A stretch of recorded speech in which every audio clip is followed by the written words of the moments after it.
Dear student, हम लोग इस वीडियो लेक्चर में 12th क्लास बिहार बोर्ड के लिए जो क्रैश कोर्स चल रहा था इसका आज दूसरा वीडियो देखेंगे।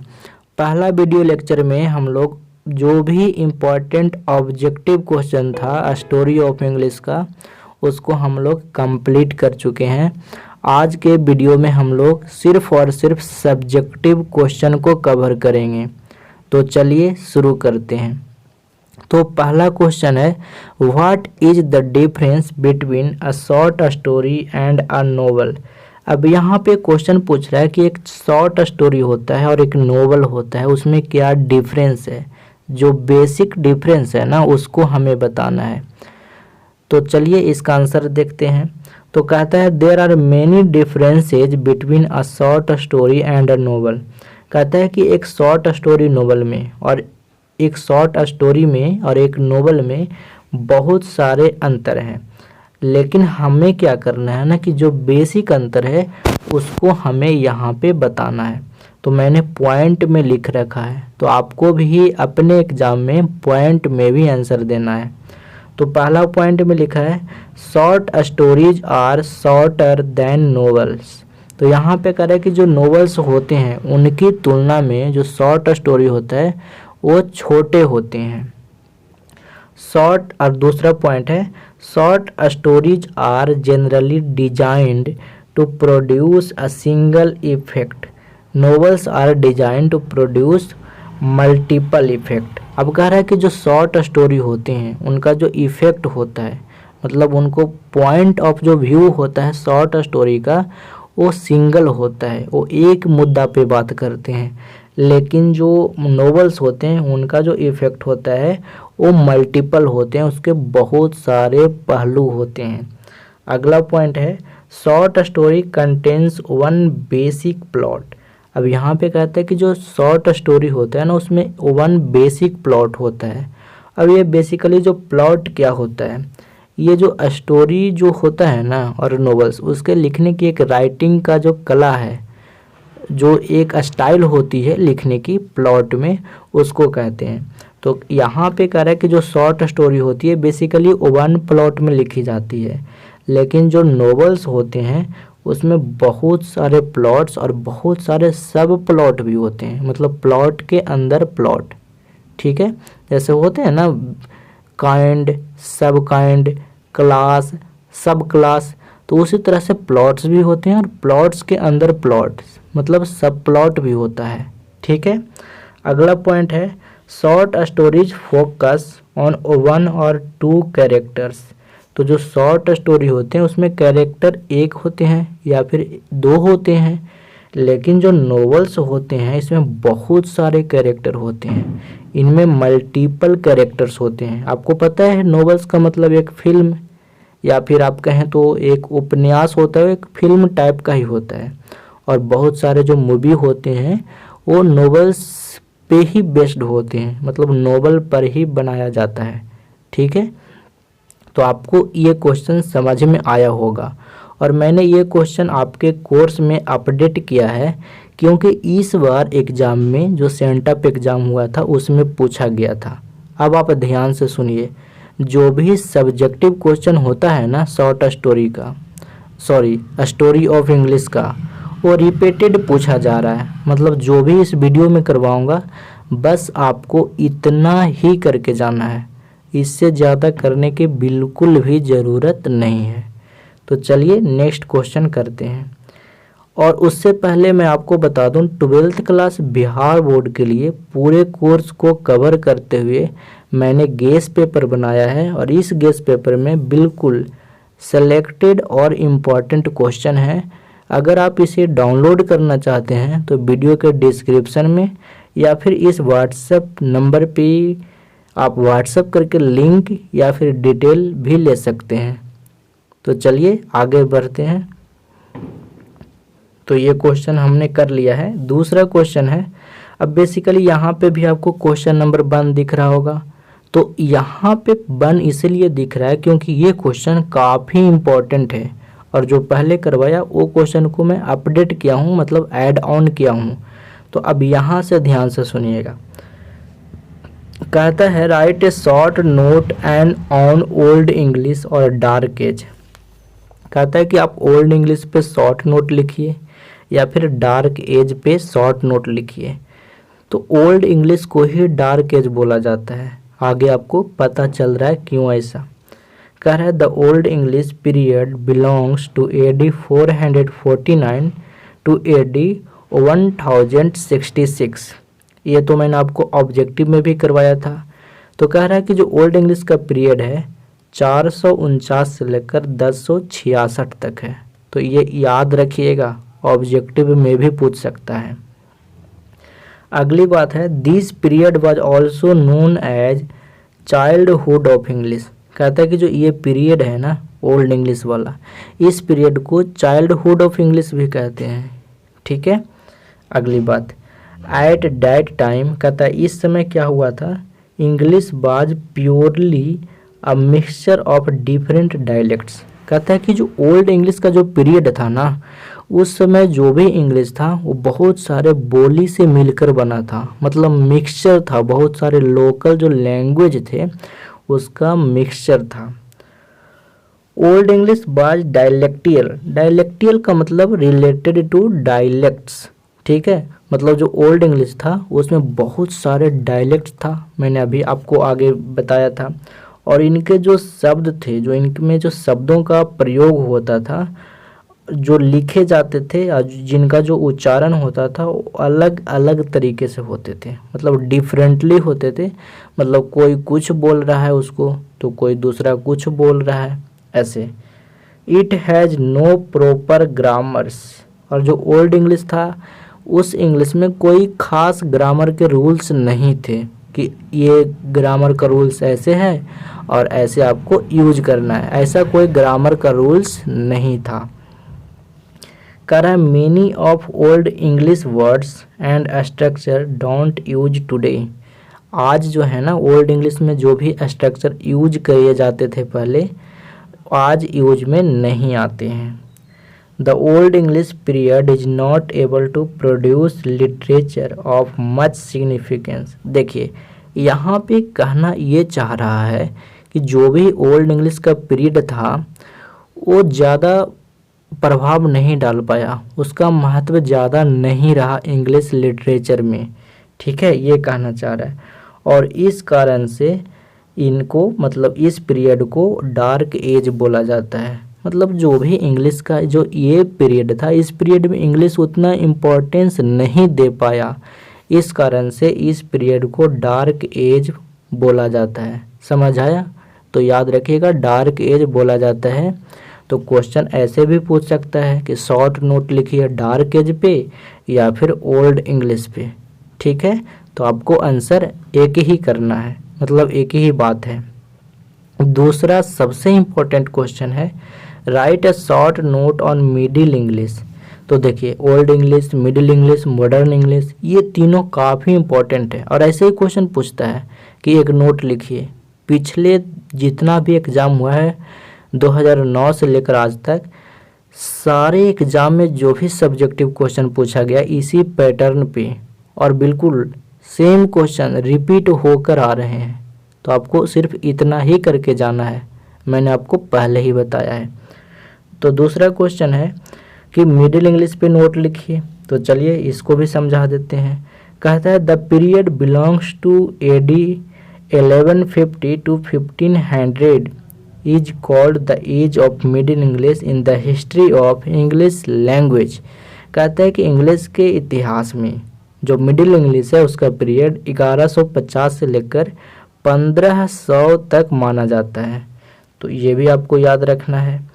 कहता है कि the words of middle English, तो जो मिडिल इंग्लिश के जो शब्द हैं वो बोरो किए गए हैं। बोरो का मतलब तो ऐसे होता है उधार लेना, लेकिन यहाँ पे बोरो का मतलब है कि जो भी मिडिल इंग्लिश के जो शब्द थे ना वो लैटिन और फ्रेंच से लिए गए हैं। मतलब लैटिन और फ्रेंच जो भाषा है उससे बने हैं मिडिल इंग्लिश के शब्द।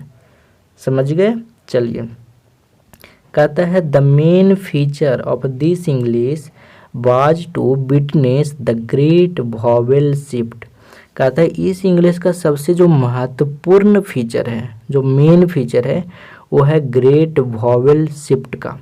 तो ये भी आपको याद रखना है। Changing the pronunciation of English long vowel, the most important feature of middle English was the fixing of word order. अब कहता है कि यहाँ पे एक और जो मोस्ट इम्पॉर्टेंट फीचर है, वो कहता है कि वर्ड का ऑर्डर जो है, किस ऑर्डर में वर्ड को फिक्स करना है, कहाँ पे कौन से वर्ड का प्रयोग होगा, वो भी मिडिल इंग्लिश में बहुत ही इम्पोर्टेंट रखता है। और जो इनका जो अर्ली जो लिटरेचर था, मतलब जो मिडिल इंग्लिश में जो अर्ली लिटरेचर था, जो भी उनमें जो अर्ली का मतलब पहले वाला, शुरुआती, वो उनका जो नेचर था ना, मतलब उस तरह के जो लिटरेचर थे उनका रिलीजियस नेचर था। तो ये सारे बात आपको याद रखना है। तीसरा है write a short note on modern English. तो अब मॉडर्न इंग्लिश पे नोट को देखते हैं। तो कहता है the modern age has come. कहता है कि जो मॉडर्न इंग्लिश का जो एज है ना, वो आया है कैसे, as an era of development. कहता है एक युग के रूप में। अब कैसा युग, तो एक विकास, डेवलपमेंट का युग। अब विकास किस चीज़ का, साइंस एंड टेक्नोलॉजी का, और ये पूरे वर्ल्ड में, अक्रॉस द वर्ल्ड। तो देखिए इस लाइन का मतलब ये हो रहा है कि जो मॉडर्न एज है ना, आज पूरे दुनिया में विज्ञान और तकनीक का एक विकास वाला युग लेकर आया है। ठीक है, चलिए अब कहता है एज अ रिजल्ट, और जो इनका जो रिजल्ट है कि इंग्लिश आज पूरे वर्ल्ड में बोला जाता है, लिखा जाता है। अब अगली बात सुनिएगा, it has become the language of science, technology, education, trade and commerce. अब कहता है कि इस कारण से जो ये जो लैंग्वेज है, जो इंग्लिश का जो मॉडर्न इंग्लिश का जो लैंग्वेज है, मतलब जो मॉडर्न इंग्लिश है, ये साइंस का भी लैंग्वेज हो चुका, मतलब विज्ञान, तकनीकी, शिक्षा, व्यापार और व्यवसाय। मतलब अगर आप इस चीज़ों की बात करते हैं तो यहाँ पे इंग्लिश का महत्वपूर्णता बहुत ही ज़्यादा इम्पोर्टेंट है। ठीक है, अब कहता है consequently each and every person has to learn to speak English. अब कहता है कि इसका जो फलस्वरूप जो निकला, जो इसका जो रिजल्ट निकलता है, मतलब ये जो लैंग्वेज है ये सारी चीज़ों का, इसका मतलब है कि हर एक पर्सन को अंग्रेजी बोलने के लिए सीखना पड़ता है, उनकी मजबूरी होती है, क्योंकि वो साइंस में कुछ करना चाहता है, वो टेक्नोलॉजी में कुछ करना चाहता है, वो एजुकेशन में कुछ करना चाहता है। तो अगर वो पर्सन करना चाहेगा तो इंग्लिश उसका मेन फीचर है। इंग्लिश लैंग्वेज में अच्छी अच्छी किताबें मिलेंगी, अच्छे अच्छे रिसर्च पेपर मिलेंगे। तो हर एक पर्सन को अंग्रेजी सीखना पड़ेगा। अब कह रहा है कि आगे क्या इसका इम्पोर्टेंस है, तो कहता है इट प्रोवाइड्स सर्विस, ये हमें सर्विस देता है, जॉब्स देता है, और मेनी मोर, और बहुत कुछ देता है। कहता है 10 इस प्रकार से English is like oxygen to us in modern world. कहते हैं आज की आधुनिक दुनिया में इंग्लिश एक ऑक्सीजन की तरह है। ऑक्सीजन समझ रहे हैं ना, जैसे ज़िंदगी जीने के लिए ऑक्सीजन जितना ज़रूरत है उतना ही ज़रूरत आज इंग्लिश, मतलब साइंस में आप कुछ करना चाहते हैं, ये सारे फील्ड में करना चाहते हैं, तो इंग्लिश बहुत ही ज़रूरी चीज़ है। ठीक है, चलिएगा नेक्स्ट क्वेश्चन। कहता है write a short note on American English. तो अगला क्वेश्चन काफ़ी इम्पोर्टेंट ये भी है, अमेरिकन इंग्लिश पे शॉर्ट नोट लिखना है। तो चलिए इसको भी समझा देते हैं। कहता है this English has emerged after the independent of US, Australia, Canada from the British empire. यहाँ पे कहना ये चाह रहे कि जब ब्रिटिश एम्पायर से ये सारे देश स्वतंत्र हुए तब जाकर अमेरिकन इंग्लिश का डेवलपमेंट हुआ। मतलब जो अमेरिकन इंग्लिश है ना उसके बाद ही आया, जब ये सारे देश ब्रिटिश एम्पायर से स्वतंत्र हुए। कहता है the English started to write and speak in these American country. ये तो मैंने आपको समझा ही दिया। They introduced a new variety of English which has some changes like spelling, grammar and pronunciation of the British English. अब यहाँ पे ध्यान से सुनिएगा, यहाँ पे कहना ये चाह रहा है कि जो ये इंग्लिश अमेरिका में जो चालू हुआ ना बोलना, इसमें कुछ चेंजेज आए, कुछ बदलाव आया, एक नई वैरायटी आया। जैसे स्पेलिंग अलग है, तो ग्रामर के रूल्स अलग हैं, तो बोलने के तरीके अलग हैं, जिसको बोलते हैं प्रोनाउंसिएशन। अब कहता है this new type of English, अब कहता है जो ये नया टाइप ऑफ इंग्लिश बना, इसको हम लोग अमेरिकन इंग्लिश कहने लगे, मतलब अमेरिकन इंग्लिश कहा जाता है। अब कहता है we can understand these two English, अब कहता है कि अमेरिकन इंग्लिश और ब्रिटिश इंग्लिश ये दोनों को हम कैसे समझ सकते हैं। तो कुछ एग्जाम्पल लेते हैं। तो यहाँ पे ध्यान से सुनिएगा, थोड़ा सा टाइपिंग मिस्टेक है। तो यहाँ पे रहना चाहिए COLOUR और यहाँ पे लिखा हुआ रहना चाहिए COLOR। अब बात को समझिएगा, होता ये है ना कि कुछ स्पेलिंग अलग अलग इंग्लिश में अलग अलग तरीके से होते हैं। तो जो ब्रिटिश में जो स्पेलिंग होता है कलर का, वो होता है COLOUR, और जो अमेरिकन इंग्लिश में जो कलर का स्पेलिंग होता है वो होता है COLOR। तो अलग हुए ना स्पेलिंग, तो अमेरिकन इंग्लिश में स्पेलिंग अलग हैं। और आगे तो ठीक बात लिखा हुआ है, motor car in British and automobile in American. तो जो ऑटोमोबाइल होता है ना अमेरिका में, मोटर कार को ऑटोमोबाइल कहा जाता है, ये बात। अगली बात लिखा हुआ है लिफ्ट इन ब्रिटिश, तो ब्रिटिश इंग्लिश में लिफ्ट बोला जाता है, जबकि अमेरिकन इंग्लिश में उसी लिफ्ट को एलिवेटर बोला जाता है। ठीक उसी तरह से लिखा हुआ बिस्किट्स इन ब्रिटिश, अगर हम ब्रिटिश इंग्लिश की बात करेंगे तो बिस्किट्स बोला जाता है, लेकिन अमेरिकन इंग्लिश में उसी चीज़ को क्रैकर्स बोला जाता है। तो इस प्रकार से जो अमेरिकन इंग्लिश है वो रीडेवलप्ड हुआ, मतलब फिर से डेवलप हुआ इसका, और ये कहाँ, अमेरिकन कंट्री में। अब यहाँ पे कह रहा है कि साउंड जो टी है ना, जो टी का जो साउंड है वो अमेरिकन इंग्लिश में अलग तरीके से प्रोनाउंस होता है और ब्रिटिश इंग्लिश में अलग तरीके से प्रोनाउंस होता है। मतलब कहीं पे साइलेंट रहता है तो कहीं पे उसका प्रोनाउंसिएशन होता है। ठीक है, चलिए अब नेक्स्ट क्वेश्चन को ध्यान से सुनेंगे। यहाँ पे क्वेश्चन 2 या 3 है लेकिन आंसर एक ही है। तो एक एग्जामिनर आपके एग्जाम में क्वेश्चन को ऐसे पूछ सकता है टोर मरोड़ कर, आपको आंसर एक ही देना है। मैं आपको समझा रहा हूँ, देखिए लिखा हुआ है write a short note on English as a world language. अब कह रहा है कि लिखिए एक नोट जिसमें बताइए कि इंग्लिश एक वर्ल्ड लैंग्वेज है। और दूसरा में हमने लिखा है write a short note on English as an international language. तो आपका एग्जामिनर क्वेश्चन को कैसे भी बदल सकता है। तो चाहे हमें बोले English as a world language, चाहे हमें बोले English as an international language, तो एक ही बात है ना, वर्ल्ड और इंटरनेशनल। तो ऐसे बदल कर पूछ सकता है। और इस क्वेश्चन को तीसरे तरीके से भी पूछा जा सकता है, write a short note on global English. तो ग्लोबल का मतलब क्या है, जो पूरे वर्ल्ड में हो, पूरे विश्व में हो। तो क्वेश्चन 3 है लेकिन आंसर एक ही है। तो बहुत सारे स्टूडेंट अलग अलग क्वेश्चन को अलग अलग आंसर याद करेंगे, लेकिन मैंने अपने गेस्ट पेपर में इस बात का पूरा ख्याल रखा है। ठीक है, सारे क्वेश्चन को मैंने अच्छे से समझाया। जैसे देखिए अगला क्वेश्चन देखिएगा, तो इसमें देखिए इसमें बहुत सारे क्वेश्चन हैं लेकिन आंसर एक ही है, एक मैजिक आंसर मिलेगा। तो ये सारे आपको ध्यान रखने होंगे, तभी आप अच्छे नंबर ला सकते हैं। चलिए तो पहले मैं इसको समझा देता हूँ, इसका आंसर को।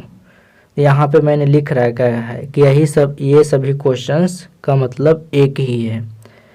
अब आंसर को समझ लीजिए एक बार। English is the language of trade, commerce and science and technology. उसी बात को हमने लिखा है।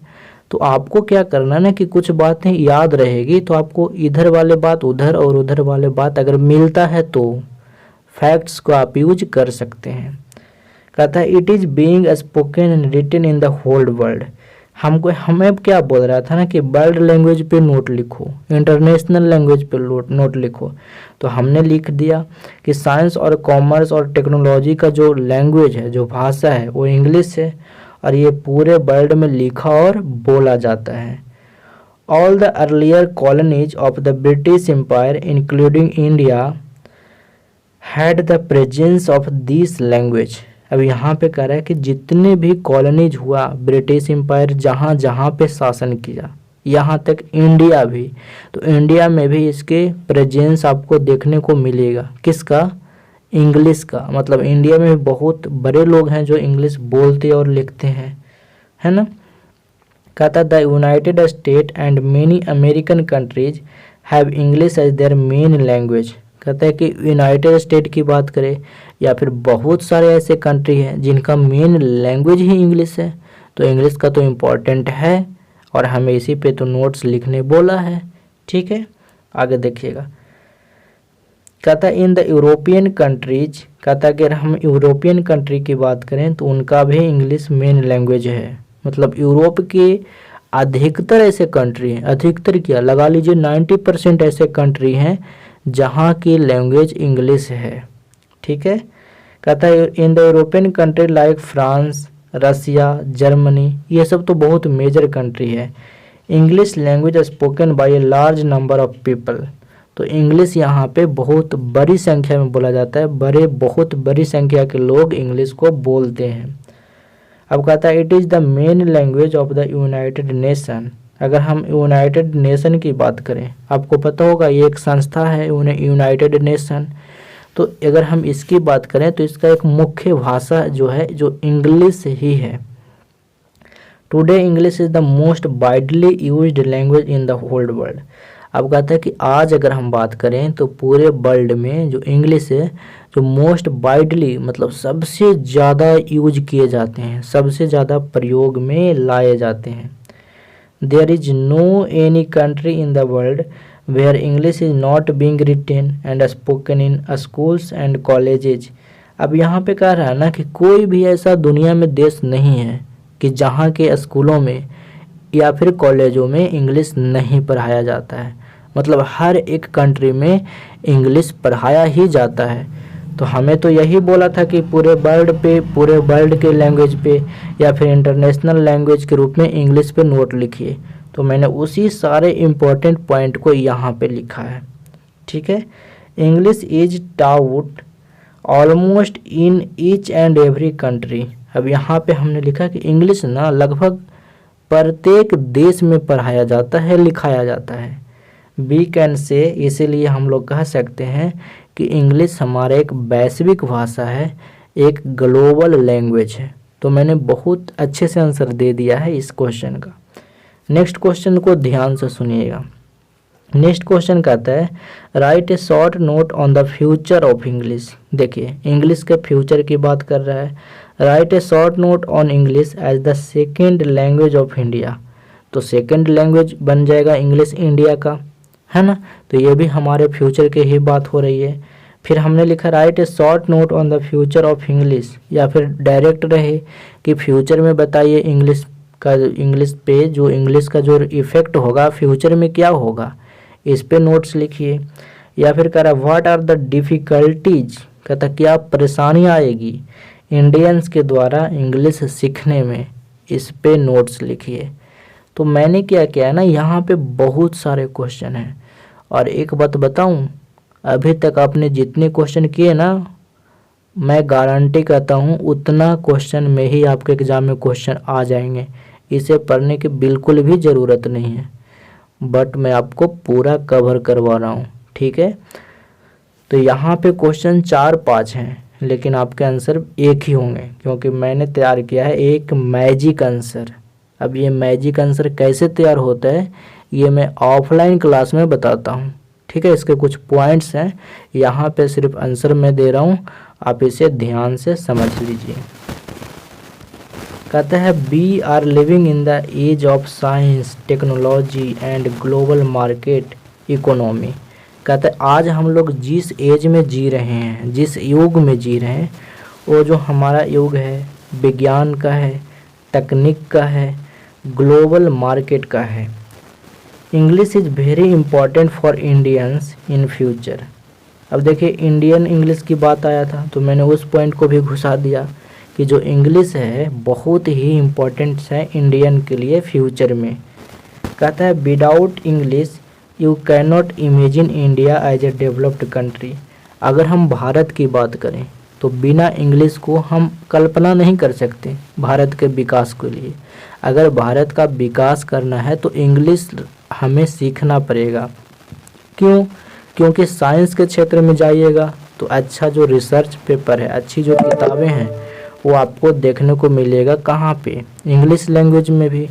टेक्नोलॉजी में जाइएगा तो उसी में देखने को मिलेगा, तभी तो हम डेवलप कर पाएंगे।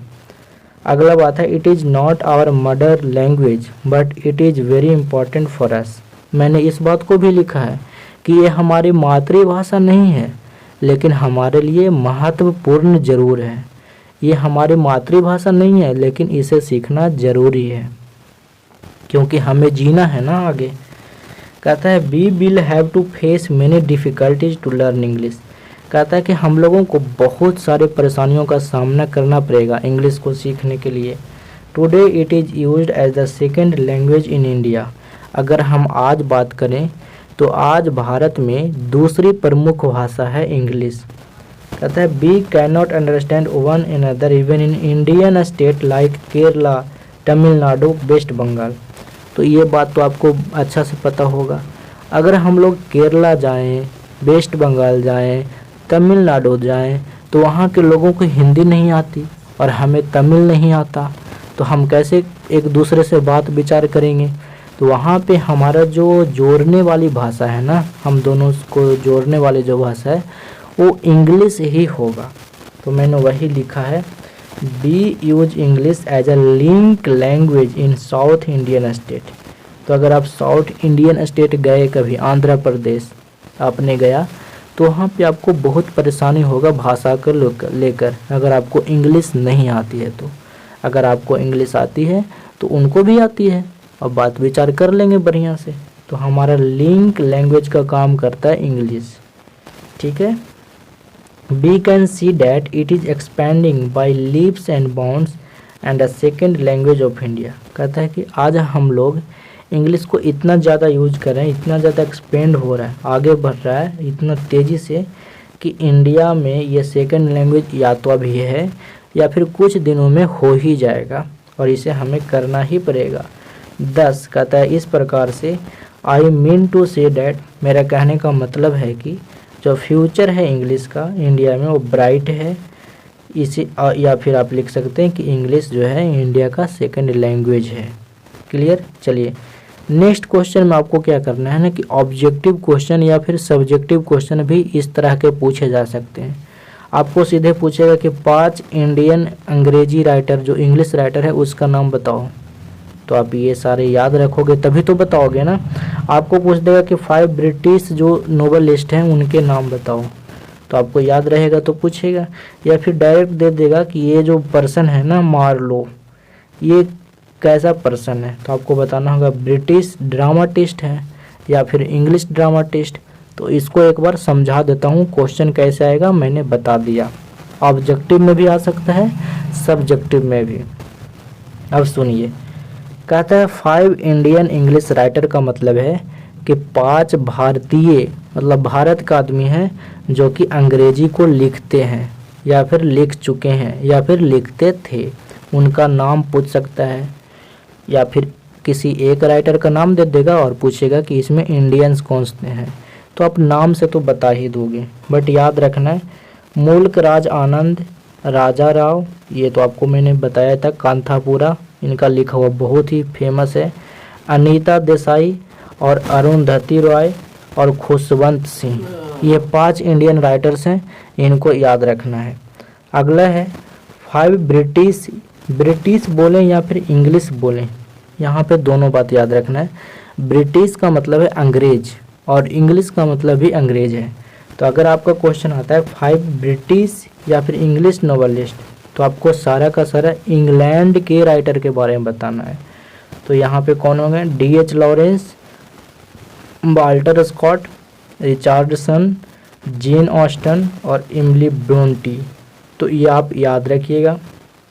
अगला क्वेश्चन है, मतलब अगला आपको समझने वाली बात है, 5 ब्रिटिश ड्रामाटिस्ट, ये था नोवेलिस्ट और ये ड्रामाटिस्ट, मतलब ये था उपन्यासकार और ये था नाटककार। तो अगर आपको पूछेगा ड्रामाटिस्ट का नाम बताइए, तो सबसे पहले फादर ऑफ इंग्लिश ड्रामाटिस्ट हैं विलियम शेक्सपियर। उसके बाद जॉर्ज बर्नार्ड शॉ, जिसको बोलते हैं जीबी शॉ। उसके बाद टी.एस. एलियट। उसके बाद हो गए हमारे मार्लो साहब, और अगले हो गए ग्लासवर्दी। तो आपको इतना याद करके जाना है। तो ये थे आपके most important subjective question answer. अगर आप इसका PDF लेना चाहते हैं तो आप बीरबल प्रसाद सर टेलीग्राम चैनल को ज्वाइन करिएगा, बिल्कुल फ्री में PDF आपको इस चैनल पे मिल जाएगा। तो आज तक इतना ही। Thanks for watching, bye bye, मिलते हैं नेक्स्ट वीडियो में।